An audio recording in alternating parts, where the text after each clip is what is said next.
quando esses seres viventes derem glória, honra e ações de graças ao que se encontra sentado no trono, ao que vive pelos séculos dos séculos.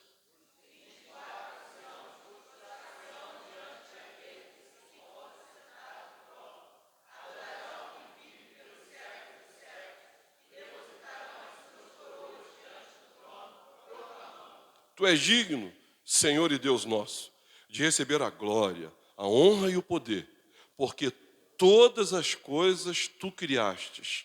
Sim, lê comigo. Por causa da tua vontade vieram a existir e foram criadas. Oremos. Senhor, todos nós fomos criados por causa da tua vontade. E todos nós fomos criados e viemos a existir para o teu louvor. Portanto, Senhor, abençoa-nos nessa manhã, para que, à luz, Senhor, da Tua palavra, aprendamos a viver diante de Ti e para Ti e por meio de Ti. Abençoa, Senhor, cada um de nós, para que não vivamos uma vida desfavorecida da graça, uma vida sem a graça, uma vida desgraçada, porque toda vida que é vivida fora de ti, longe de ti, alheio de ti, a parte de ti, é uma vida desgraçada, é uma vida sem a graça de Deus. Nós, Senhor, fomos alcançados pela tua graça para vivermos diante de ti e jamais nos movermos da tua santíssima presença. Ah, Senhor, nos ajude a remover todo o peso e o pecado que nos assedia, para que completemos a nossa carreira. Oramos assim em nome de Jesus. A igreja diga amém. Poder sentar, irmãos.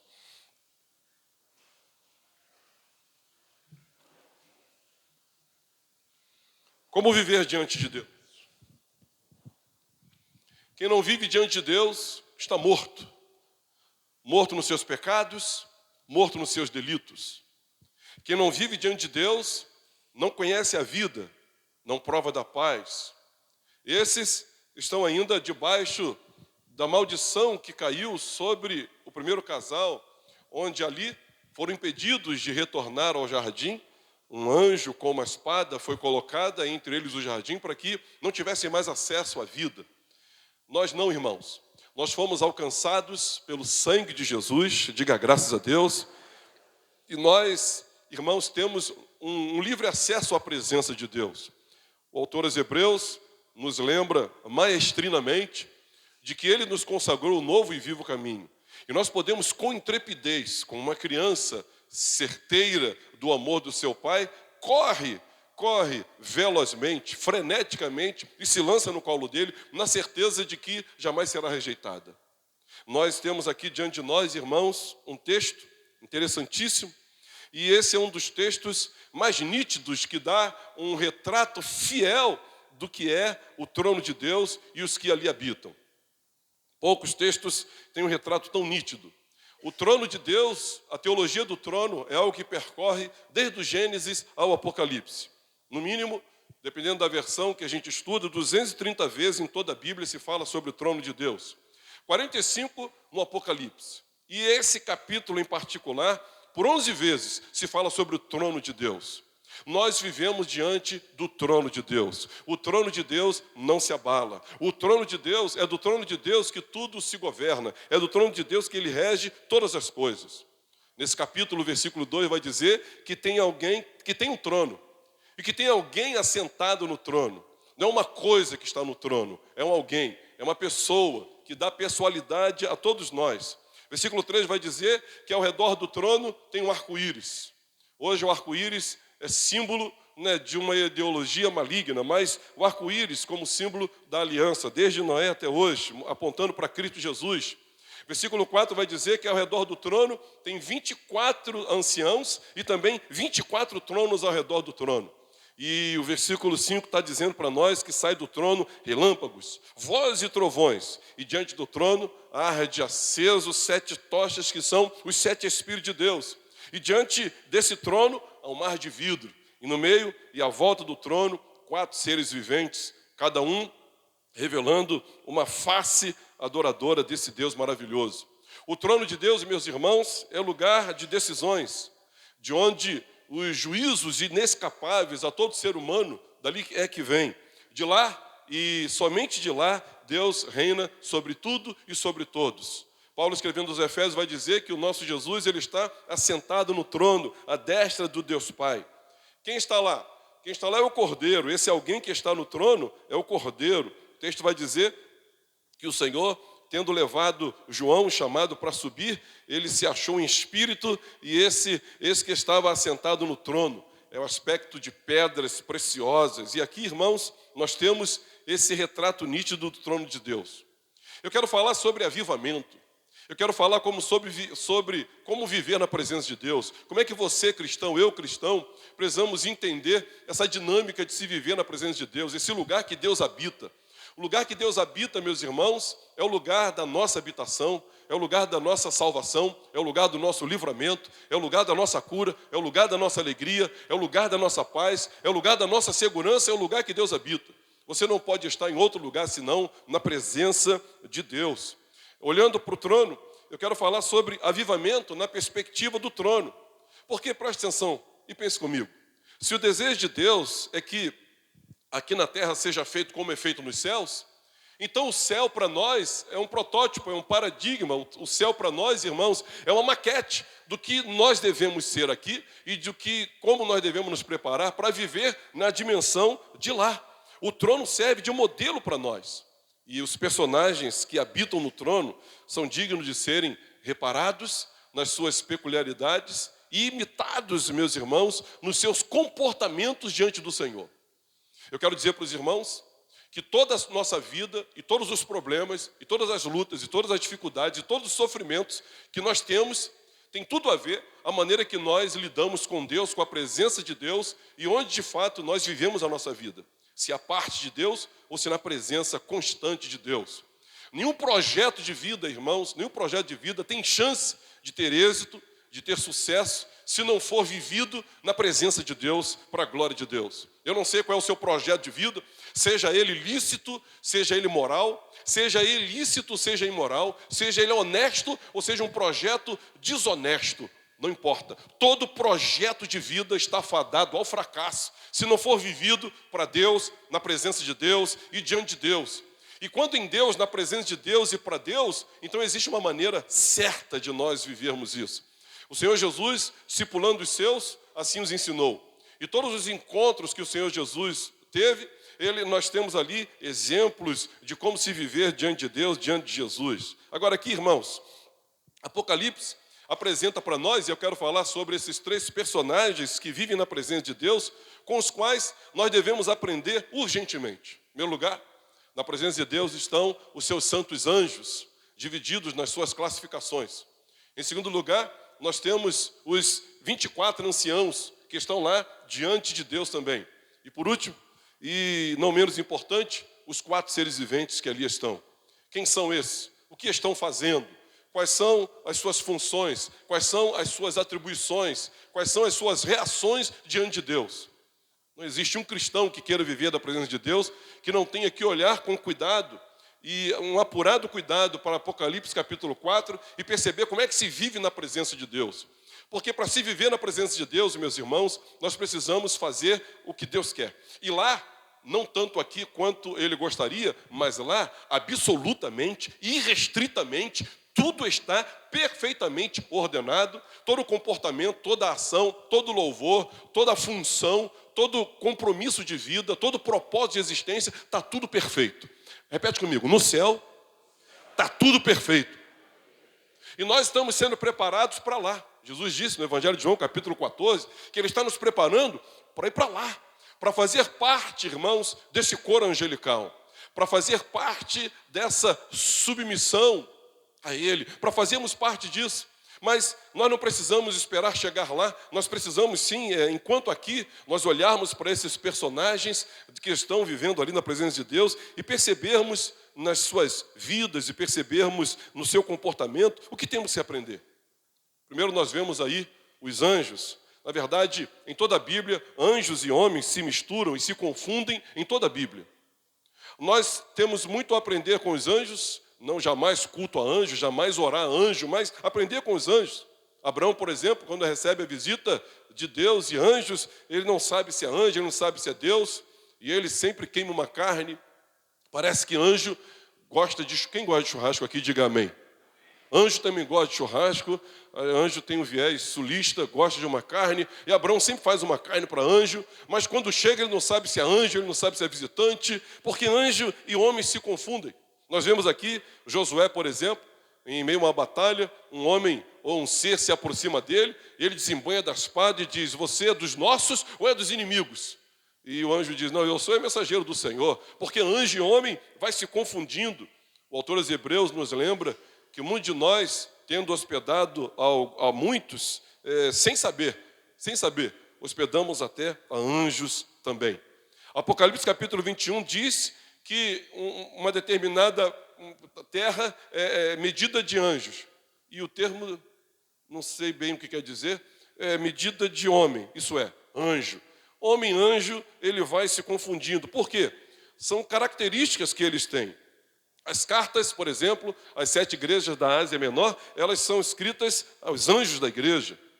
Anjos, eles são anunciadores para a igreja, anjos são anunciadores para as nações. Nós vemos principados lá em Daniel, falando sobre a resistência a algumas orações que ele fizera. Os salmistas falam que anjos são anunciadores às nações. Anjos, irmãos, são verdadeiros operários de Deus. Eles são anjos, aqueles que trabalham na presença de Deus, e trabalham muito. A cultura hebreia, a cultura do hebreu, olhava para o anjo numa outra perspectiva que nós olhamos. Por exemplo, Mateus capítulo 18, versículo 10, é difícil entender esse texto, pois ele vai dizer assim, ó: vede, não desprezeis qualquer desses pequeninos, porque eu vos afirmo que os seus anjos nos céus vêm incessantemente à face de meu Pai celeste. A gente não crê nessa história, que é mais espiritualista do que outra coisa, de anjo da guarda, mas aqui Jesus diz que os seus anjos nos céus vêm incessantemente à face do Pai Celestial. Ou seja, capítulo 12 de Atos, um anjo, depois de terem matado Tiago, no capítulo 12 então, lá está Pedro preso na prisão, e vem um anjo e liberta, acorda Pedro, manda Pedro se cingir, anda com Pedro, as portas se abrem automaticamente, o anjo desaparece. E aí Pedro vai para onde haviam combinado estarem reunidos, e quando ele chega lá e bate na porta, e eles dizem, ele chama, e uma criada, uma irmã, vem abrir a porta, e ela diz assim: olha, Pedro está lá fora, está batendo. E alguém diz assim: não é ele não, é o seu anjo. Ou seja, irmãos, nós vemos que anjos, eles estão mais presentes no Evangelho, na espiritualidade cristã, do que nós gostaríamos de admitir. Eles são estivadores do céu. Eles são braçais, são operários, são serventes da vontade de Deus. Marcos capítulo 5 fala, esses não anjos que permaneceram no seu estado original, mas anjos caídos, que fizeram curso de antropologia em Gadara e jamais queriam sair dali porque se aperfeiçoaram em perturbar os gadarenos. Anjos, meus irmãos, são operários de Deus. Anjo é mensageiro, é veículo. Vida de anjo tem que inspirar a nossa vida. Sem culto a anjo, obviamente, mas eles são operários da vontade de Deus. Diga glória a Deus por isso. Meus irmãos, a palavra do Senhor vai dizer que eles são mensageiros às nações, no capítulo 1, versículo 1, 14 e 6 também. No Apocalipse fala de anjos sendo testemunhas das testemunhas, no capítulo 3, versículo 5. Também diz que eles são questionadores da verdade, no capítulo 5, versículo 2. Ele vai dizer que os que seguram forças que destroem a terra, lá no capítulo 7 de Apocalipse. Eles são seladores de homens, no capítulo 7, versículo 3. Apocalipse está mostrando para nós que eles são arautos dos juízos de Deus, ou seja, anunciadores dos juízos de Deus, capítulo 8, versículo 2. Eles são, irmãos, eles lideram forças espirituais, no capítulo 9, versículo 3. Eles são declaradores dos mistérios de Deus, no capítulo 10, versículo 1 até o versículo 4. Se não bastasse, eles são guerreiros nas batalhas de Deus. No capítulo 12, você vai ver lá os selos, os flagelos e os cavalos. Eles são porteiros da cidade santa. No capítulo 12, versículo 7. Se na presença de Deus, Deus escolheu, determinou, criou anjos, 24 anciãos, e tem toda uma representação isso, e os 4 seres viventes, isso quer dizer que para você viver na presença de Deus, você não pode viver deitado numa rede, a berço esplêndido. Você não pode viver na presença de Deus apenas bebendo água de coco e querendo conforto e folga para você. Você tem que trabalhar. Diga para o seu vizinho, você tem que trabalhar. Porque na presença de Deus, meus irmãos, nós temos que trabalhar. Trabalhar no quê, pastor? O nosso trabalho é fazer a vontade de Deus. O nosso alimento é fazer a vontade de Deus. É ficar atento ao mandar de Deus. Não foi assim que fez Isaías? Quando ouviu a Trindade conversando, a quem enviarei, quem há de ir por nós, ele disse, eis-me aqui, eu quero ser um voluntário. Não foi isso, meus irmãos, que Eli ensinou Samuel a fazer? Quando chamado por 3 vezes, Eli ensinou Samuel a dizer assim, meu filho, da próxima vez, você tem que dizer assim, fala que o teu servo está pronto para obedecer e seguir a tua voz. Meus irmãos, nós vivemos numa igreja, num tempo, numa geração, que nós queremos ser abençoados por Deus, nós queremos curtir a presença de Deus, mas nós não desejamos ser operários da vontade de Deus. Nós precisamos nos reconverter, meus irmãos, porque para se viver a presença de Deus, você tem que estar atento, desejoso e querendo ouvir o que Deus quer da sua vida. Qual é a missão que Ele quer para você? Qual é o engajamento que Ele tem para você? Viver trabalhando apenas para si, isso não é vida cristã, isso não é provar da presença de Deus.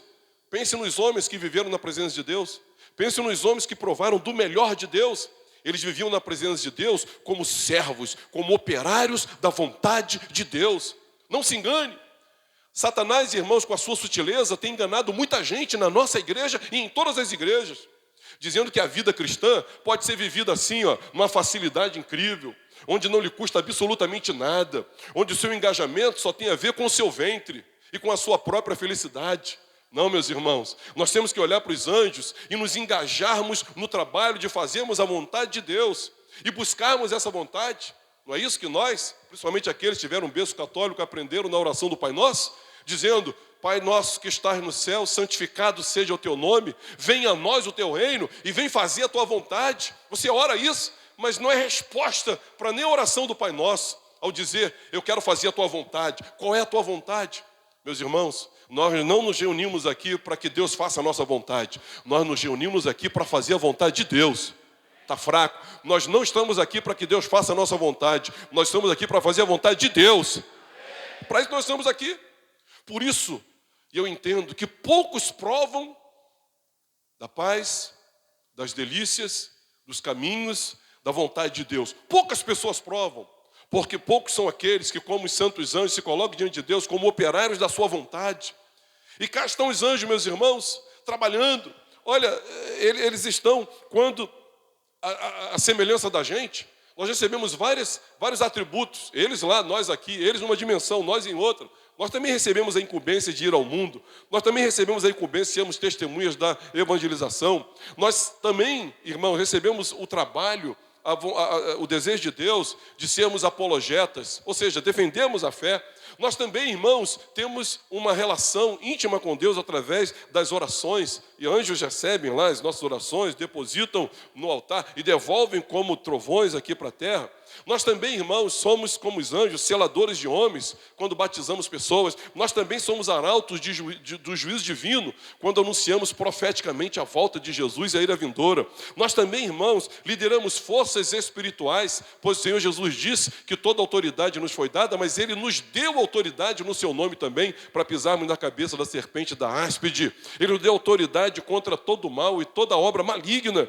Nós também, irmãos, somos declaradores dos mistérios de Deus, quando nos reunimos para estudar a palavra de Deus e entendermos a sua vontade. Nós também, como os anjos, somos guerreiros e batalhadores, Senhor, dos confrontos espirituais, como disse o apóstolo Paulo aos Efésios, que a nossa luta não é contra carne nem sangue, mas contra principados, potestades, dominadores tenebrosos, desse mundo tenebroso. Nós também, irmãos, somos porteiros da cidade santa, quando nós pastoreamos uns aos outros, guardando esse santo aprisco, indo de encontro àquele que está perdido e mantendo aqueles dentro do aprisco. Nós também.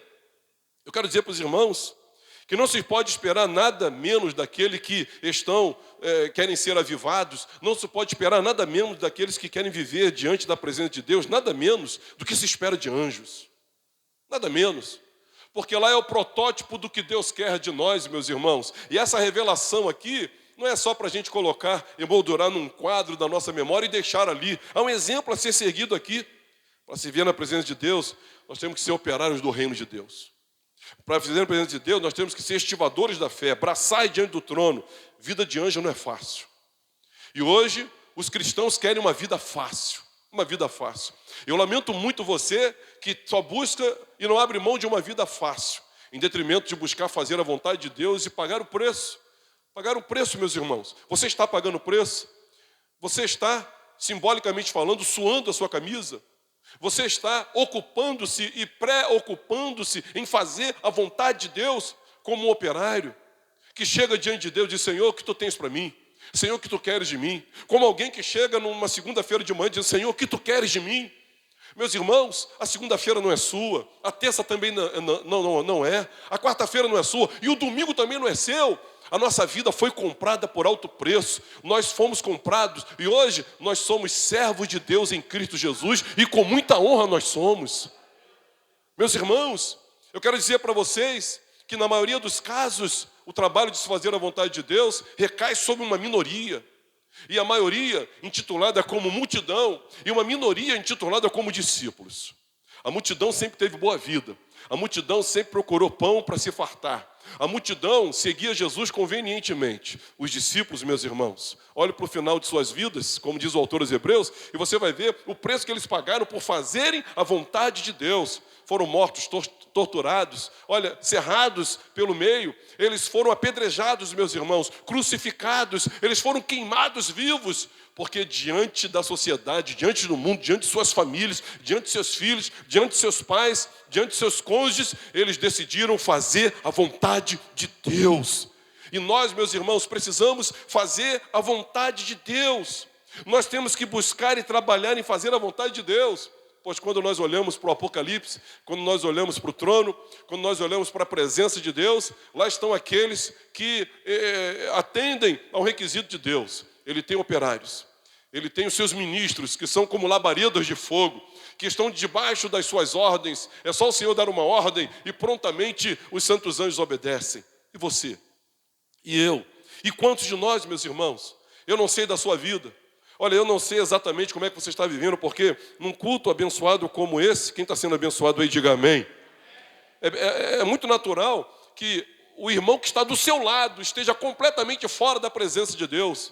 Não particularmente apenas nesse culto, mas é uma vida, é um estilo de vida completamente fora da vontade de Deus. Porque para se viver na presença de Deus, nós temos que buscar fazer a vontade de Deus. A vontade de Deus em todos os aspectos, em todas as dimensões, em todas as escalas. A vontade de Deus na nossa vida, nas nossas relações, no que Ele quer de nós, no que Ele quer que a gente entregue ao outro, no que Ele quer que a gente faça enquanto lá fora e no que Ele quer que a gente faça enquanto aqui dentro. No que Ele quer que a gente fala que ganha proporção exterior e aquilo que Ele quer que a gente faça que ganha apenas visibilidade na nossa interioridade, só Ele vê. Aquilo que Ele quer que nós façamos da nossa mente, entregando a Ele a nossa força, o nosso entendimento e o nosso coração. Nós estamos aqui, meus irmãos, para fazer a vontade de Deus. E olha, Deus, Ele determinou, Ele escolheu esses 4 personagens para viverem diante dEle 24 horas do dia. E lá, irmão, está do jeito de Deus, irrestrita, completamente, perfeitamente do jeito de Deus. Só que Ele está preparando um povo para ir para lá. E esse povo que está sendo preparado para ir para lá, já aqui precisa estar sendo aprovado no que diz respeito a buscar a vontade de Deus e abrir mão da sua vontade. Pai, se possível, passa de mim esse cálice. Você pode até expressar a sua, mas você tem que dizer: não faça a minha vontade. Repete comigo: não faça a minha vontade, seja feita a tua vontade. E comece nas coisas pequenas, porque quem não é fiel no pouco não é fiel no muito. Logo mais nós temos culto. Diga para o seu vizinho: faça a vontade de Deus. Domingo não é dia de você ficar em casa, é dia de você aproveitar e investir na sua vida espiritual. Olha, amanhã tem culto de oração. Olha, você tem que ter vida devocional. Eu quero dizer para você que você precisa perdoar, que você precisa evangelizar, que você precisa conhecer mais o Senhor para fazê-lo conhecido na sua vida. Enquanto isso, nós estamos, na verdade, buscando fazer a vontade de Deus por amor a Ele, meus irmãos. Por amor a Ele. Nós temos que fazer a vontade por amor a Ele. Ah, irmãos, se nós soubéssemos o quanto somos amados. Ah, irmãos, se nós soubéssemos quão grande foi o preço que Jesus pagou por nós, nós desistiríamos de nós mesmos, pois sabemos que há uma vida eterna preparada para nós e nós viveríamos em prol de fazer a vontade de Deus. E aí sim, nós desfrutaríamos, irmãos, de toda a alegria que é plena, plena alegria, diz o salmista, na vontade de Deus. Irmãos, nós seríamos curados das nossas mazelas, das nossas esquisitices.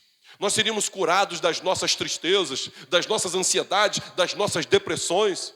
Nós seríamos curados das nossas pobrezas relacionais. Nós seríamos curados disso tudo, porque a presença de Deus, meus irmãos, não é igual à minha presença. De mim não emana nada. Mas Deus, a presença de Deus, emana vida. Ele é a própria vida, meus irmãos. Ele é a fonte que jorra eternamente de água e de pão vivo.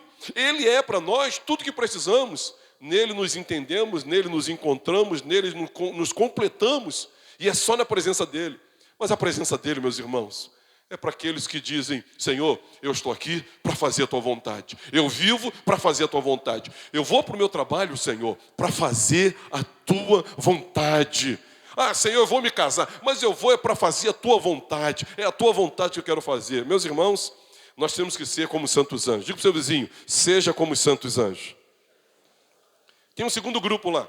Os anjos são os operários da vontade de Deus. Você quer ver na presença de Deus? Você quer ser avivado? Você quer ser fortalecido na fé? Pastor, eu queria ser fortalecido na minha fé. Olhe para os anjos.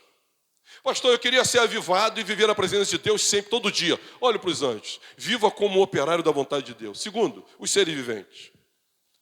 Eles vivem uma eterna, constante, ininterrupta adoração contemplativa. E esses 4 seres viventes, um tem cara de leão, um tem cara de novilho, outro de homem e outro de águia. É um sacerdócio diante do trono. Meus irmãos, esses seres viventes, diz o texto, é uma adoração e contemplação. O texto vai dizer as peculiaridades deles. Primeiro, estão cheios de olhos. Segundo, cada um tem 6 asas. 6 asas, Isaías capítulo 6 nos ajuda a entender para que 6 asas. Com 2 cobrem os pés, com 2 eles voam e com 2 eles cobrem o rosto. E eles não descansam. E eles estão proclamando. Isaías menciona sobre eles. Ezequiel fala 12 vezes, numa perspectiva diferente. Apocalipse também os enxerga e os relata que nós flagramos eles lá diante do trono de Deus. É uma adoração constante. Enquanto os anjos são operários, e a ênfase, não que não adorem, adoram também, mas a ênfase dos anjos são operários de Deus, esse aqui, a ênfase não que não sirvam, mas a ênfase aqui é adoração e contemplação. Eles se explicam e se planificam vivendo em Deus e para Deus. Para Deus e em Deus. Sem essa santa obsessão existencial em busca da adoração, ninguém vive lá. Vou repetir para você. Sem essa santa obsessão pela adoração a Deus, ninguém vive lá. Não dá para respirar. Não dá para respirar no trono de Deus, porque o ambiente que Deus vive, o ambiente que Deus habita é um ambiente de adoração. Você lembra o que disse o salmista, nós cantamos aqui? Entrai por suas portas com... Mais alto. Entrai por suas portas com... E nos seus átrios... Por quê? Porque se você não entrar ali assim, você morre. E sabe por que muitos estão mortos no nosso meio? Porque não vivem essa santa obsessão existencial pela adoração a Deus. Porque sem adoração ninguém vive lá. E nós, irmãos, precisamos aprender com os 24, com os 4 seres viventes. Em primeiro lugar, porque eles têm uma espiritualidade de olho aberto, não é uma fé cega. Espiritualidade de olho aberto. Eles veem adiante, veem o imediato, o futuro. Eles veem para trás, o passado, têm memória. Olha, eles veem ao redor, a atual circunstâncias. Eles não são neófitos. Eles veem para dentro, pecados, sujeiras e motivações. E nós também precisamos ter uma espiritualidade de olhos abertos. Tem gente que só tem olho para ver o pecado do outro. Tem gente que não consegue ver o futuro maravilhoso que Deus tem preparado para nós. Você que está sofrendo, você que está atravessando lutas, você tem que ter uma visão para o futuro. O apóstolo Paulo disse assim, porque os sofrimentos do presente não se comparam com a glória do porvir. É uma espiritualidade, irmãos, que olha para frente. E olha para frente com santa perspectiva abençoada, esperançosa, que mantém vivo. Olha, os santos apóstolos, meus irmãos, viveram e sofreram, e os apóstolos também foram martirizados, e os pais da igreja foram martirizados pelo fato de que era uma espiritualidade de olhos abertos, eles olhavam para frente. Meus irmãos, eles não estavam olhando para 2025, eu não estou falando de 2025 não, eu também não estou falando de 2026, eu nem sei se a gente vai estar vivo em 2000 e não sei o quê, eu estou dizendo que eles olhavam para frente, eles olhavam para o futuro. E essa santa esperança, meus irmãos, que é uma das bases da igreja, você tem que ter. Se você não tem uma espiritualidade que enxerga a eternidade, a vida eterna, a volta de Cristo, os céus abertos, a sétima trombeta tocando, os mortos ressuscitando, novos céus, nova terra, se você não tem, você sofre muito aqui, porque você não consegue comparar com o eterno peso de glória que Deus tem para você. E você não é anestesiado das suas dores. Sofre muito quem não tem uma visão da eternidade. Sofre muito quem não tem uma santa esperança. Sofre demais da conta, pelo fato de não ter nada para comparar. Mas era uma espiritualidade também de memória. Era uma espiritualidade, irmãos, que olhava para trás e não se esquecia, como disse o salmista: bendize, ó minha alma, ao Senhor, e tudo que é em mim bendiga o seu santo nome. Bendize, ó minha alma, ao Senhor, e não te esqueças de nenhum só dos benefícios. Meus irmãos, eu não sei o que Deus está permitindo você passar, mas quando você olha para trás, para o presente, você vê a presença de Deus. Você olha para trás e você vê o quanto Deus já fez na sua vida. Quem aqui já consegue ver o quanto Deus já fez na sua vida? Levante a sua mão. Deus já fez muito na sua vida. Já é o bastante para você passar a eternidade agradecendo. Ainda que Ele não atenda o seu próximo pedido, a sua próxima necessidade, o seu próximo anseio, o seu próximo desejo. Já é o bastante para você passar a eternidade agradecendo a Ele. Aleluia. Ele vê as circunstâncias também, ele olha ao redor, e ele percebe. Olhar as circunstâncias, meus irmãos, é olhar o irmão, olhar o outro, olhar o próximo. Você consegue entrar numa igreja como essa aqui, olhar o outro? Cadê o outro? O outro está chorando, o outro não está bem, o outro emagreceu. Olha, o outro está abatido, o outro está caído. Meus irmãos, nós temos que ter uma espiritualidade que olha ao redor, as circunstâncias, não a nossa, não é a nossa. A espiritualidade não é egocêntrica, meus irmãos, é altruísta, é cristocêntrica. E uma espiritualidade que vê para dentro. Meus irmãos, os homens que mais choram pelos seus pecados não são os mais pecadores. Os homens que mais choram pelos seus pecados são os homens mais santos. Porque quanto mais você se aproxima de Deus e vai pedindo graça a Ele, mais você enxerga a sua impureza. Não foi assim com o apóstolo Paulo? Ele se classificava como o menor dos santos e terminou se classificando como o maior dos pecadores. Porque quanto mais você se aproxima da luz, mais você vê a sua sujeira. E aqui nós temos que ter uma espiritualidade que olha para dentro e percebe a nossa pecaminosidade, a nossa maldade, as nossas lutas interiores. Agora, esses 4 seres viventes, o texto vai dizer que existe uma fusão entre eles. E os pais da igreja, quando interpretaram esse texto aqui, Policarpo e outros tantos, eles olharam para esse texto aqui e disseram o seguinte: o leão está revelando a força. Olha, e o novilho está apontando para o sacrifício. E o homem está apontando para a inteligência. E a águia está apontando para a sua objetividade. Porque lá, é interessante notar que ele diz que o quarto ser, ele se parece com a águia quando está voando. A águia quando está voando. Falando da objetividade da águia. É um projeto de vida. Para se viver na presença de Deus, nós temos que ter um projeto de vida onde nós colocamos toda a nossa força, onde nós entregamos todo o nosso sacrifício, onde nós usamos toda a nossa inteligência e toda a nossa objetividade, meus irmãos, para nós adorarmos a Deus. Como é que se adora a Deus, pastor? Com toda a tua força, com todo o sacrifício, com toda a inteligência, com toda a sua objetividade. E quando se adora a Deus, isso é para você. Quem quer aprender a viver na presença de Deus aí, diga amém. Para se viver na presença de Deus, você precisa, e eu também, termos esse tipo de projeto de vida semelhante aos 4 seres viventes, onde na força, no sacrifício, na inteligência e na objetividade, nós assumimos pelo menos 3 compromissos. 3 compromissos, meus irmãos. Eu queria que você abra a sua Bíblia aí, deixe a sua Bíblia aberta, e eu queria que nós percebêssemos que compromissos são esses que eles estão assumindo diante de Deus. Ele vai dizer assim, versículo de número 8. E os 4 seres viventes, tendo cada um deles respectivamente, quantas asas? 6 asas, estão cheios de olhos, ao redor e por dentro. Não tem descanso nem de dia nem de noite, proclamando. O que estão proclamando? Vamos ler? Dá para ler? Santo, santo, santo é o Senhor, Deus Todo-Poderoso. Aquele que era, que há de vir. Um compromisso com a santidade. Um compromisso com o poder. E um compromisso com a volta de Cristo. Nessa adoração, nós estamos adorando aquele que é todo santo. Nós estamos adorando aquele que é todo poderoso. Nós estamos adorando aquele que é imutável, não há sombra nem variação de mudança. Ele era, ele é, e ele há de vir. Ele voltará. Nós temos que adorar na expectativa, na espera alegre da volta dele. O cristão que não espera a volta de Jesus não vive na presença de Deus e nem está adorando. Porque os santos anjos, meus irmãos, o que eles estão dizendo? Eles estão dizendo que Deus não muda.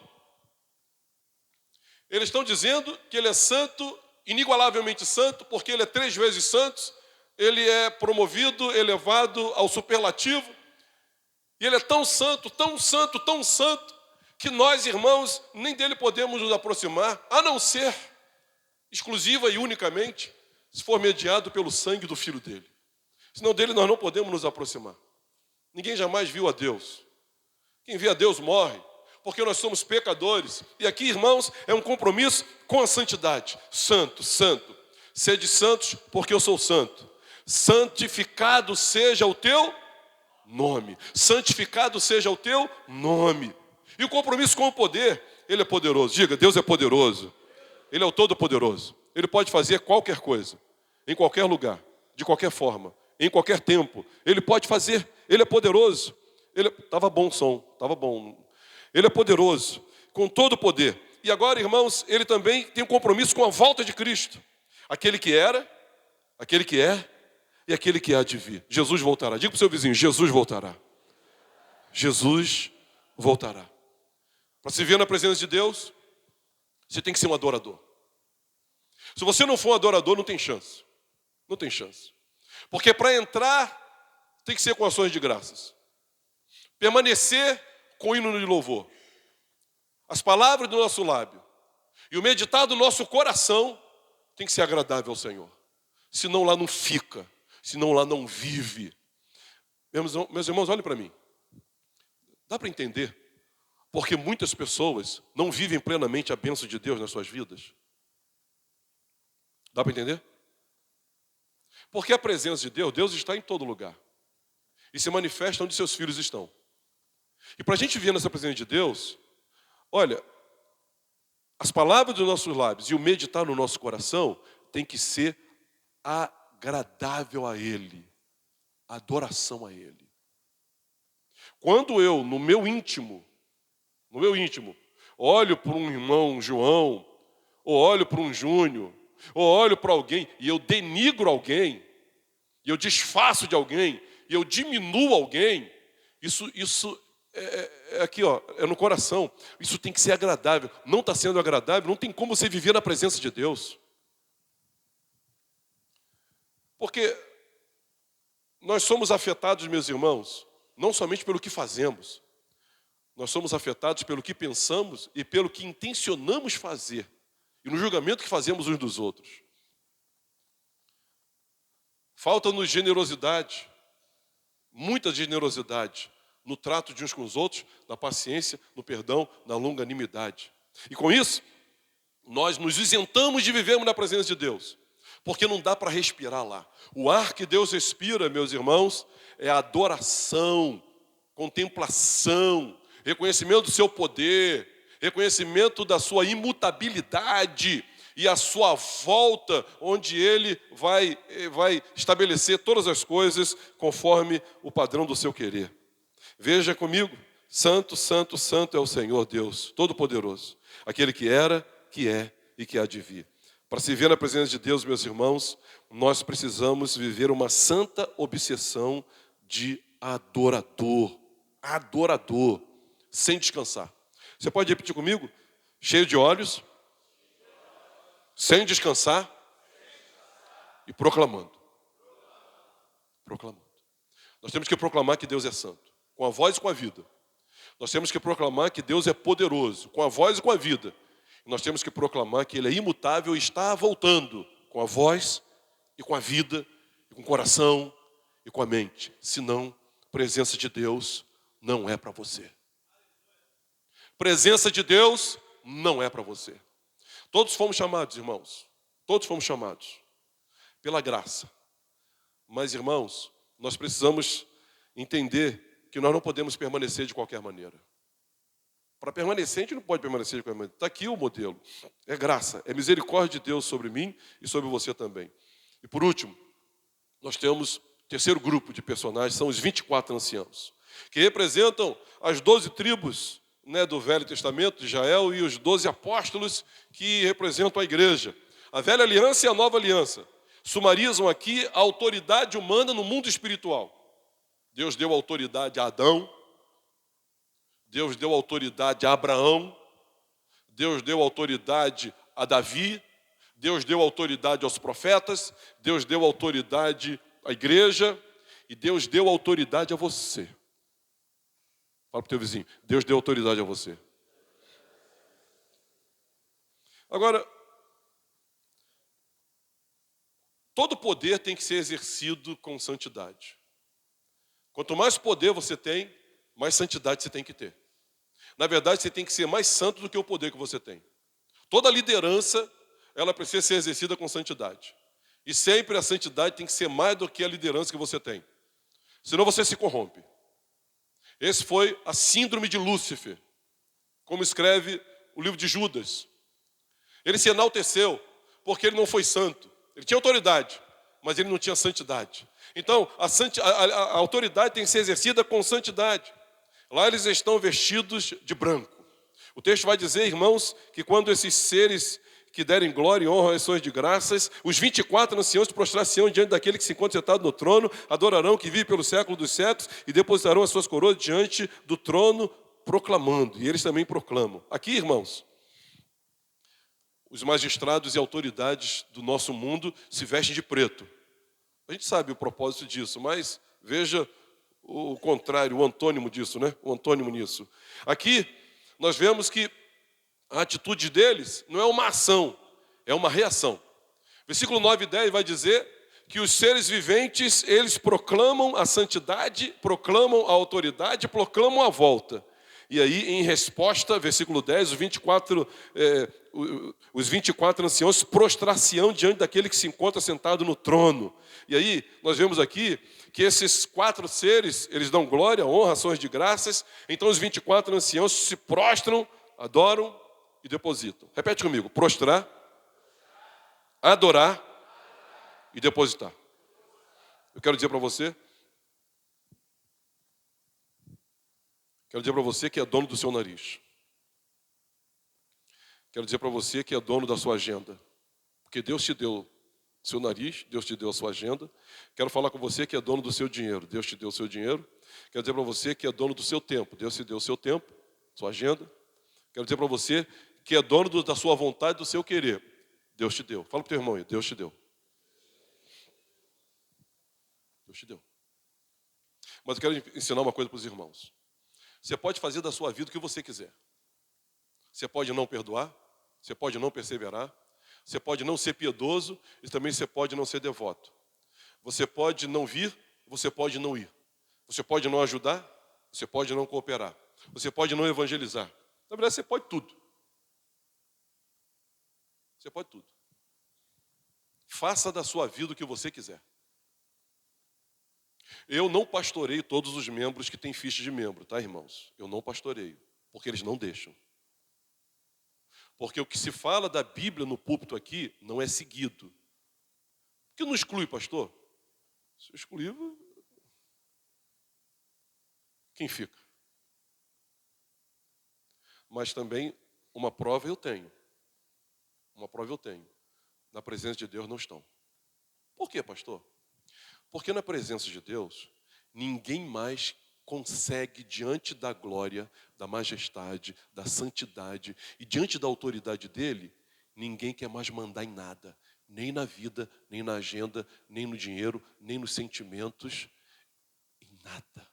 Diante dele, todo mundo. Você repetiu comigo? Vou repetir de novo. Se prostra, adora e deposita.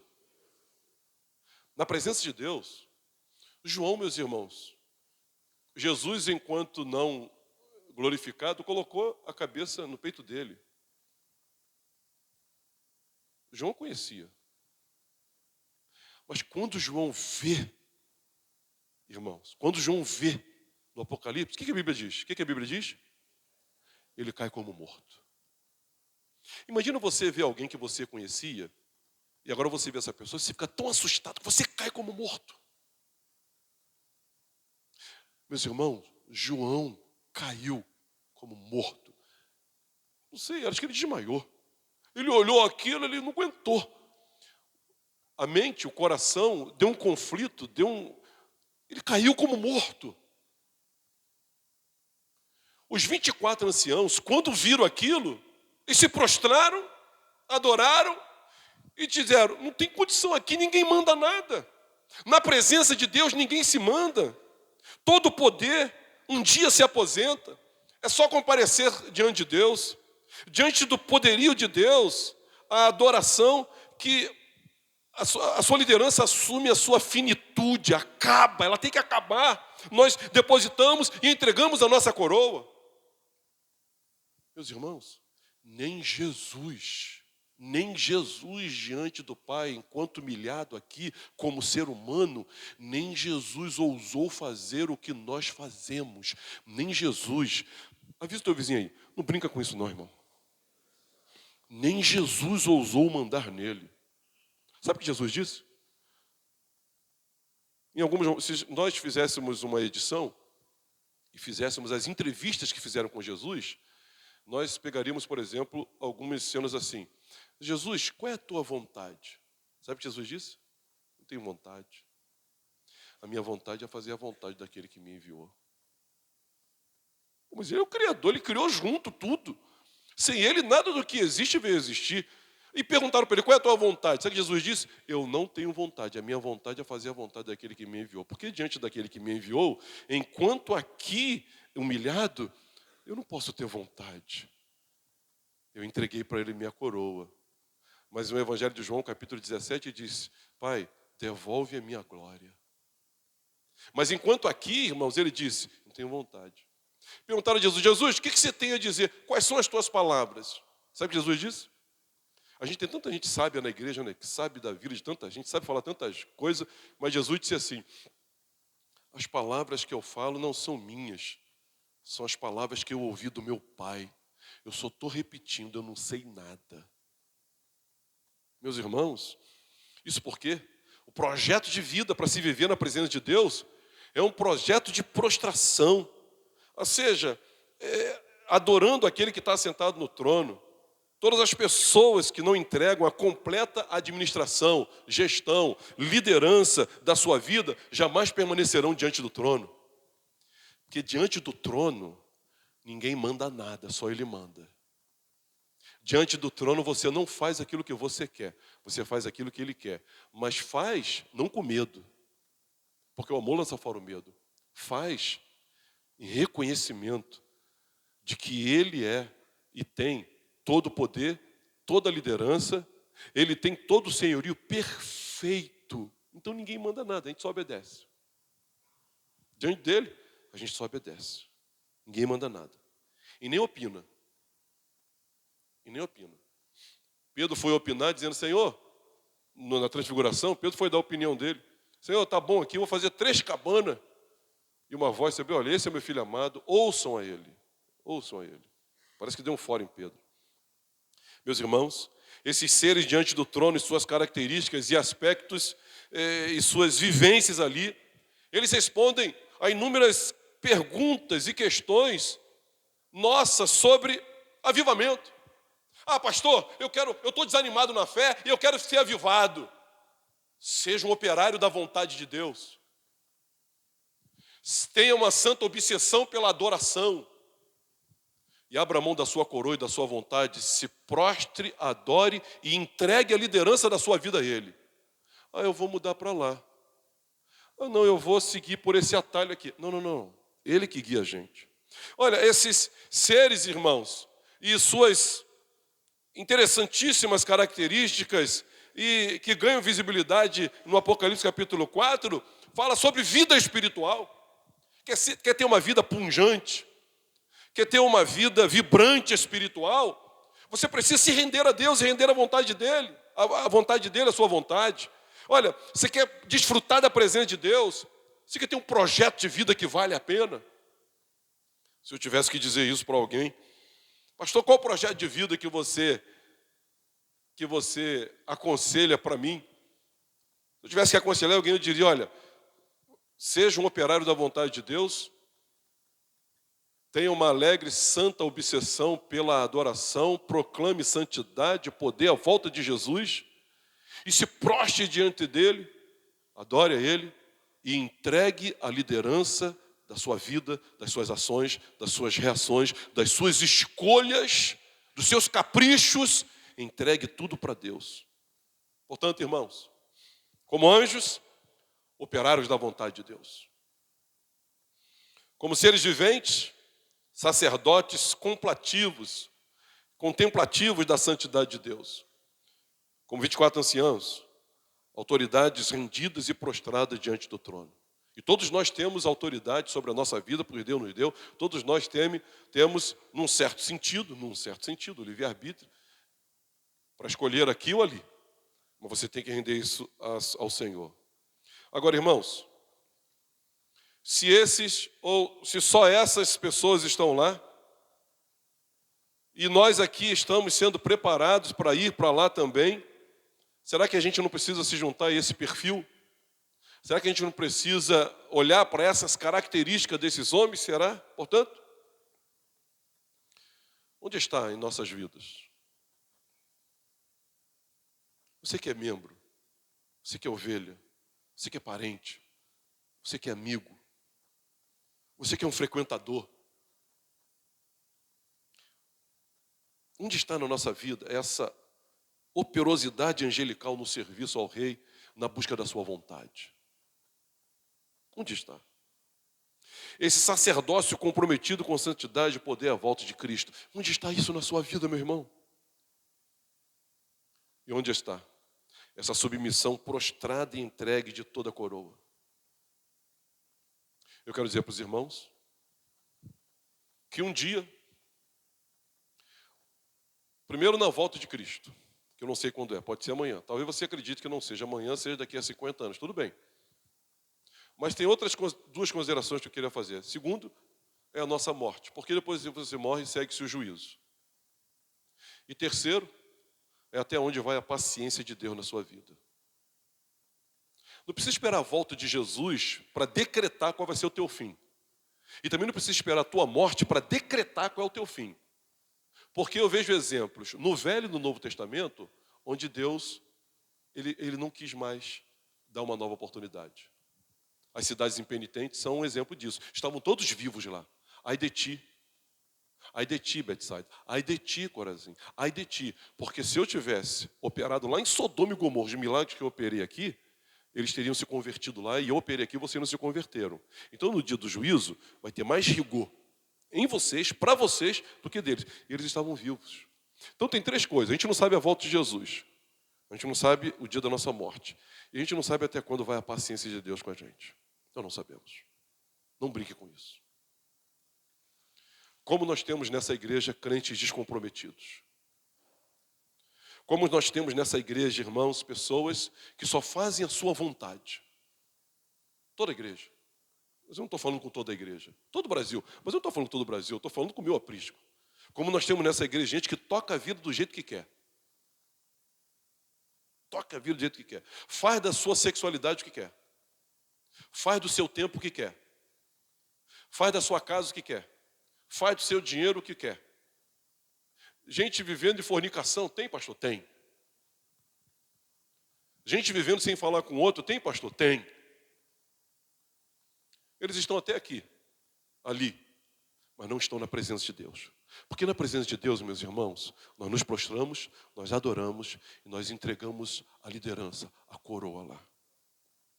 Na presença de Deus, meus irmãos, ela é tão maravilhosa, tão contagiante, tão impactante, que a gente fica louco, uma santa obsessão por adoração. E a gente entra, sabe, num ciclo de adoração e a gente não quer nem descansar. Eu não quero descansar, eu quero proclamar que Ele é santo, que Ele é poderoso, que Ele é o mesmo de ontem, de hoje e que Ele há de vir. E a gente, quando impactados com a glória de Deus, com o poder de Deus, A gente entende que o melhor projeto de vida, que mais alegra e felicita a nossa vida, é a gente virar operário da vontade de Deus. A gente diz, o que Deus quer que seja feito, é isso que eu quero fazer. E abdicando, renunciando, abrindo mão de toda a nossa vontade, quando se contrapõe à vontade de Deus, a gente abre mão completamente e a gente diz, eu quero fazer. E a gente ganha, irmãos, a força de leão, o sacrifício de novilho, a inteligência de homem a gente usa, e a objetividade de uma águia quando está voando. São os seres que lá estão, irmãos, e habitam nesse lugar. Eu estou hoje respondendo apenas uma pergunta. E você não vai poder sair daqui dizendo que não entendeu. Como viver diante de Deus? Como viver diante de Deus? Você quer viver lá? Então comece aqui. E comece agora. A igreja tem que ter algo de anjo. A igreja tem que ter algo dos 4 seres viventes. E a igreja tem que ter algo dos 24 anciãos.